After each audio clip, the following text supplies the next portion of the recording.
Boa noite a todos, que a paz do Senhor Jesus esteja com todos vocês. Eu peço a Deus Todo-Poderoso, ao Divino Espírito Santo de Deus, a nosso Senhor Jesus Cristo e a todos os anjos e arcanjos que Deus permite virem nos ajudar. Eu peço que iluminem a nossa leitura para que eu consiga fazer uma boa leitura e os ouvintes consigam ouvir, refletir e tirar bom proveito da abençoada leitura da Bíblia Sagrada. Hoje eu vou ler para vocês o primeiro livro de Samuel. O livro de Samuel, o autor, na verdade, na tradição hebraica, 1 e 2 Samuel constituem um único livro, apesar do texto não fazer referência ao seu autor. Alguns dos relatos foram escritos por Samuel e os profetas Samuel, Natã e Gade registraram muitos dos atos de Davi. Assim, a tradição judaica atribui a primeira parte do livro a Samuel, considerando que outros forneceram as informações complementares depois da morte de Samuel. É bem provável que um historiador ou editor da antiguidade tenha compilado os livros valendo-se de diversas fontes, como os registros de Samuel, Natã e Gade. O primeiro livro de Samuel registra a história de Israel ao final da era dos juízes até a morte de Saul, o primeiro rei da monarquia de Israel, um período de aproximadamente 110 anos antes de Cristo. Uma vez que as últimas palavras de Davi foram registradas naturalmente, os livros de Samuel não foram completados antes da morte dele, por volta de 970 a.C. Desculpem, há pouco eu falei 110 anos antes de Cristo, mas não, 110 anos foi o período em que foi escrito os livros referentes a Davi. Por volta de 970 a.C., a maioria dos estudiosos data a redação dos livros de Samuel entre a morte de Davi e o cativeiro assírio, que seria por volta de 722 anos antes de Cristo. Tá? Qual é o contexto desses livros? O primeiro livro de Samuel, ele começa com Israel num dos pontos mais baixos de sua história. Durante a conquista de Canaã, as tribos de Israel não levaram até o fim a ordem de Deus para expulsar os cananeus. Como resultado, fracassaram moral e espiritualmente e experimentaram a disciplina de Deus por meio de nações estrangeiras. Iniciou-se um ciclo trágico no qual Israel voltava brevemente para o Senhor sob a liderança de um juiz libertador designado por Deus, só para cair novamente em desobediência. Em seus primeiros capítulos, 1 Samuel mostra Eli, o sacerdote de Israel, enfraquecido e sua família corrompida. O desrespeito para com Deus e seus caminhos permeava a cultura. Nesse momento de sua história, Israel era constituído de um grupo de 12 tribos associadas informalmente por uma fé em comum e reunidas em torno de um santuário central, o tabernáculo, onde Javé devia habitar no meio deles. Eu li recentemente no capítulo 25, em Êxodo, para vocês, podem procurar lá, que fala do tabernáculo e como que Deus, Javé, iria se colocar. Não possuíam uma liderança centralizada e sofriam ataques frequentes de outras nações em decorrência de sua incredulidade e desobediência a Deus. Mas mudanças políticas, sociais e religiosas profundas estavam prestes a ocorrer. No final de 1 Samuel, a mesma nação estava pronta para ungir seu segundo rei, Davi, dando início ao período considerado o apogeu do reino de Israel no Antigo Testamento. Qual o propósito do livro de Samuel? O primeiro livro de Samuel ele foi escrito para mostrar o surgimento e desenvolvimento da monarquia em Israel, bem como a necessidade de seus líderes reverenciarem e obedecerem a Deus. Quais foram os destinatários? Os livros de 1 e 2 Samuel constituíam inicialmente um único livro na Bíblia hebraica, registrando a história do fim do período dos juízes até o surgimento da monarquia. Essa narrativa histórica foi compilada para o povo de Israel no fim do reinado de Davi, ou, no máximo, durante o cativeiro pelos assírios em 722 a.C., um acontecimento importante que provavelmente teria sido mencionado caso a redação do livro fosse posterior a ele. As características literárias. O primeiro livro de Samuel contém narrativas históricas em forma de prosa. As exceções são a oração de Ana, um hino poético e algumas declarações em forma de provérbios. Temas. Quais os temas? As narrativas históricas de 1 Samuel apresentam alguns temas-chave. O primeiro deles é o surgimento da monarquia em Israel. Como esse período da história mostra claramente, os líderes devem ser conduzidos por Deus, não por seus desejos, culturas, tradições religiosas ou situações. A reverência a Deus é demonstrada por meio da obediência às suas ordens. Deus deve ser o objeto da fé. A paciência e a confiança são essenciais para permitir que Ele trabalhe a seu tempo e a seu modo. A soberania de Deus é vista de maneira específica na vida de Ana e na escolha de Samuel, Saul e Davi.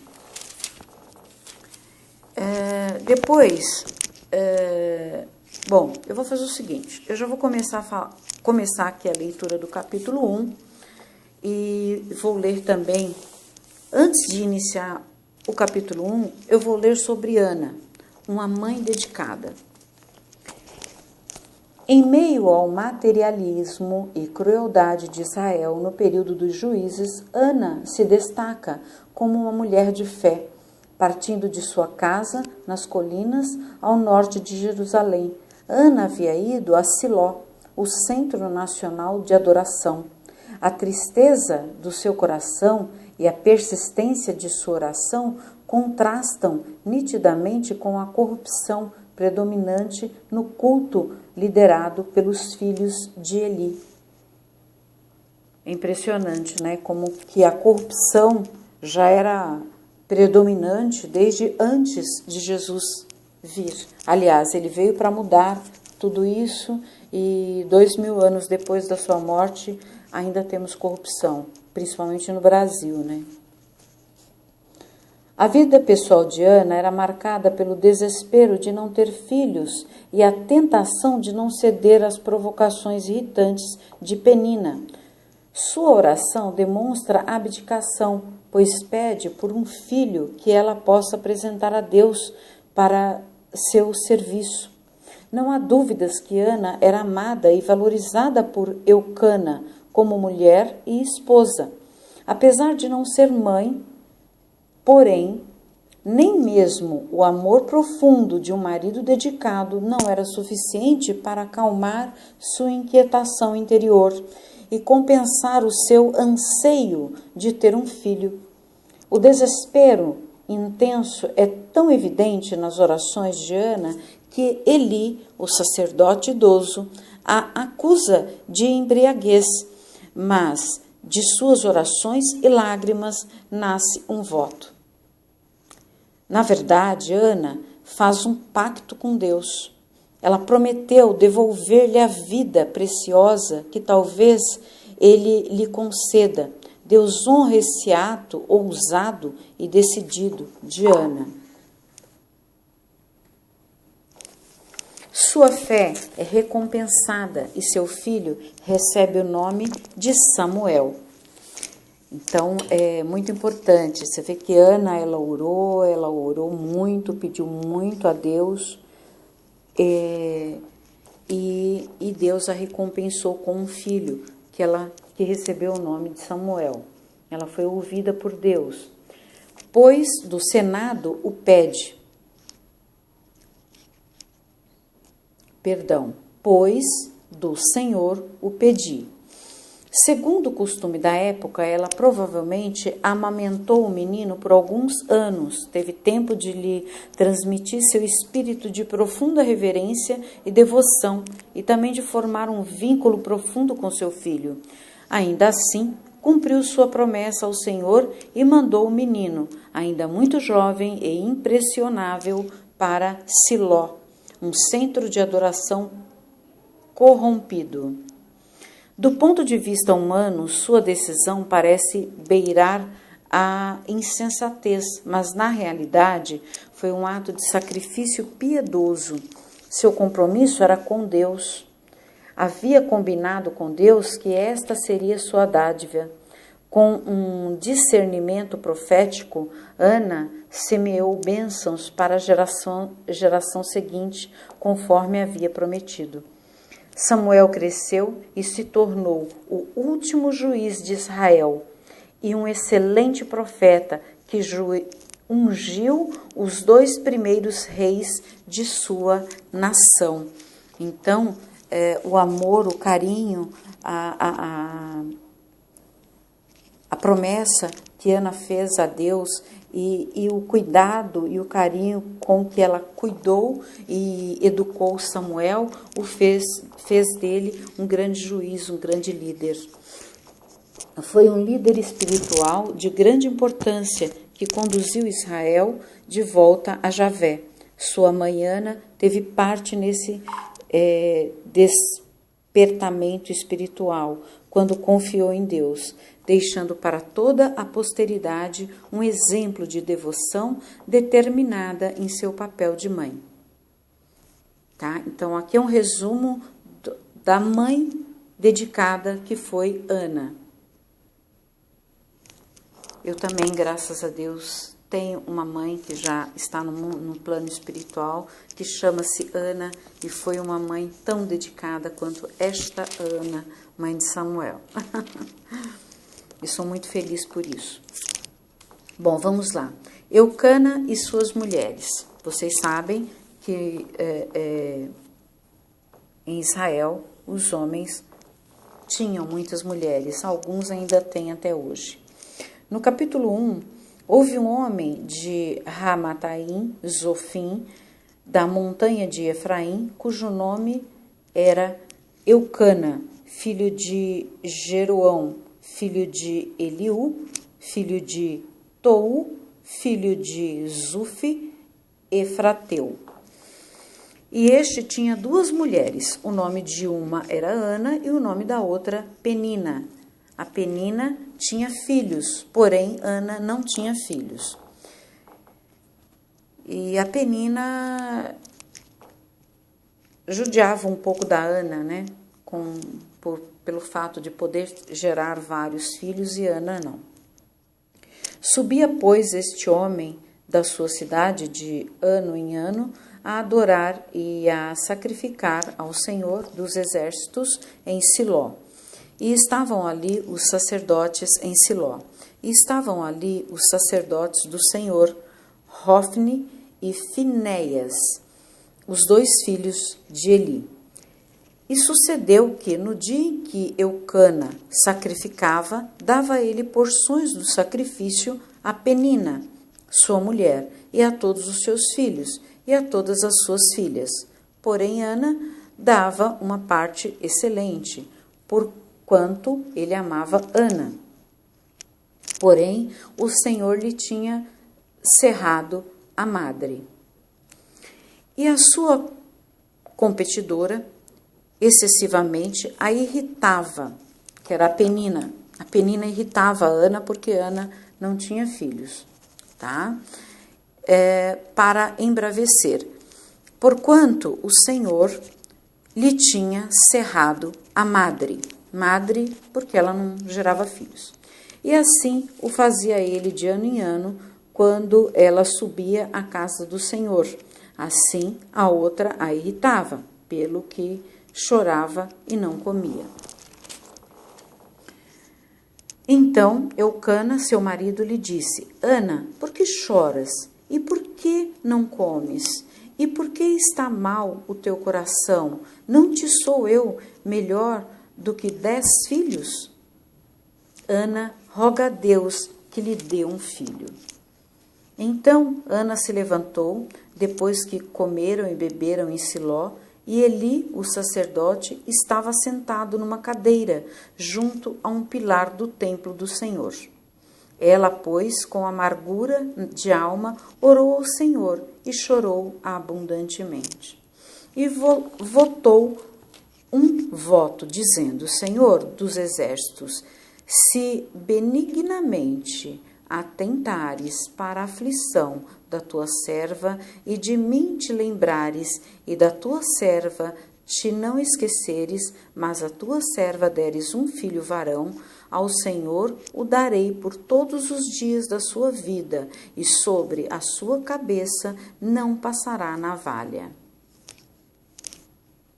E sucedeu que, perseverando ela em orar perante o Senhor, Eli fez atenção à sua boca, porquanto Ana, no seu coração, falava, e só se moviam os seus lábios, porém não se ouvia a sua voz, pelo que Eli a teve por embriagada. Ou seja, Eli achou que ela estava embriagada porque não ouvia a voz de Ana, mas ela estava orando, estava falando com Deus. E disse-lhe Eli: Até quando estarás tu embriagada? Aparta-te o teu vinho.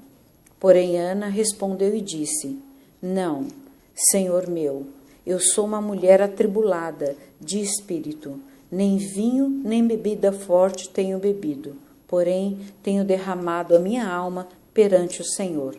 Não tenhas, pois, a tua serva por filha de Belial, porque da multidão dos meus cuidados e do meu desgosto tenho falado até agora. Então respondeu Eli e disse: Vai em paz, e o Deus de Israel te conceda a tua petição que lhe pediste.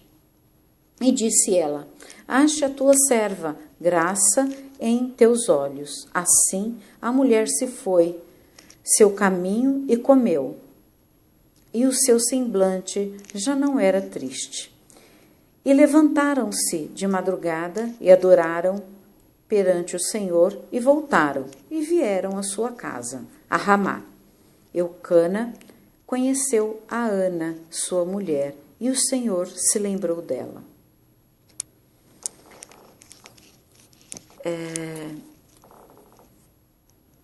Então vejam que aqui, quando eles voltaram do local para onde eles iam fazer suas orações a Deus, Ana já voltou diferente, porque ela sabia que Deus tinha ouvido as suas preces. Aqui, no capítulo 1, versículo 1, o lugar de nascimento é a linhagem de Samuel. Ramataim Zofim, também chamada de Ramá, era situada na região montanhosa de Efraim, cerca de 9 quilômetros de Jerusalém. Nessa cidade viviam Eucana e Ana, e ali nasceu Samuel. Tanto Eucana quanto seu filho Samuel eram levitas. Assim, o menino Samuel possuía as qualificações necessárias para servir no tabernáculo e, posteriormente, tornar-se um sacerdote da nação. Seguindo as instruções da lei, Eucana levava suas 2 esposas ao tabernáculo em Siló para adorar e fazer sacrifícios ao Senhor, apesar da corrupção religiosa naquele local. No versículo 2, a poligamia era culturalmente aceita no tempo de Samuel.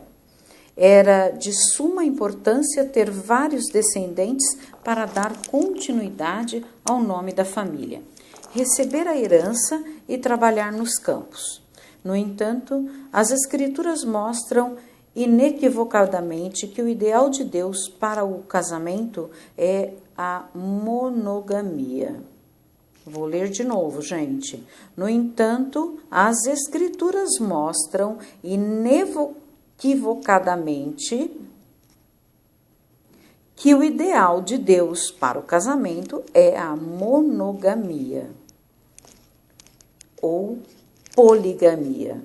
Deus deu uma esposa a Adão, certo? Poligamia, 1. Monogamia, 2. O conceito divino de unidade no casamento implica somente em um cônjuge, ok? Deus criou o casamento para ser uma relação de complementaridade entre 2 pessoas. O rei de Israel recebeu a ordem específica de não tomar para si várias esposas. Era também as esposas pagãs de Salomão. Bom, então vamos lá. Continuando, no versículo 6, a esterilidade era considerada uma desgraça no tempo do Antigo Testamento. Era um sofrimento. Porém, o texto deixa claro que o Deus soberano era responsável pela esterilidade de Ana. Além de sua tristeza, Ana era alvo constante da crueldade de Penina, a outra esposa de Eucana. Essa mulher fecunda todos os seus filhos e filhas, humilhava e provocava Ana. Claro, né, gente? Viam a mãe fazer, faziam igual, né? Pai e mãe são espelho para os filhos, causando-lhe grande tristeza e dor. Mas, em meio ao seu sofrimento, Ana se tornou uma mulher de oração e louvor. Em sua situação insuportável, buscou somente a Deus em oração. Apesar da amargura da alma de Ana, o enfoque de sua oração fervorosa é a pessoa de Deus, como o Senhor dos exércitos do céu e da terra.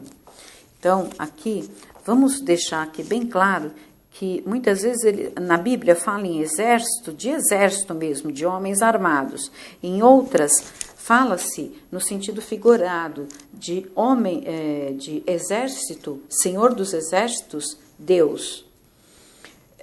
Sua perspectiva chama a atenção, pois Israel se encontrava num dos pontos mais baixos de sua história, com um exército pequeno e frágil, cercado de inimigos poderosos.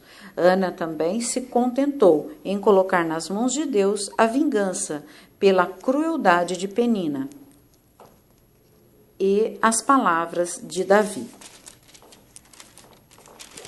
Bom, então vamos lá.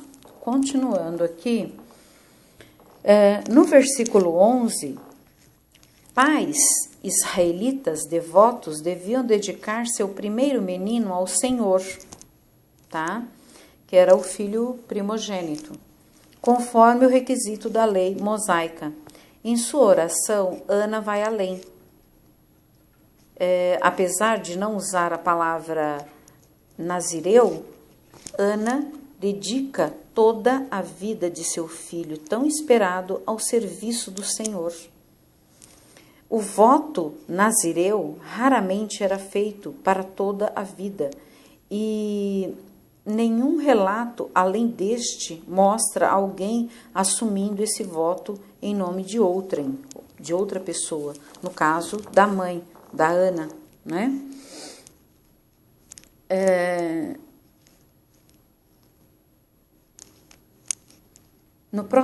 Na nossa próxima leitura, eu vou falar um pouquinho mais sobre a questão de obediência, de maternidade, tá?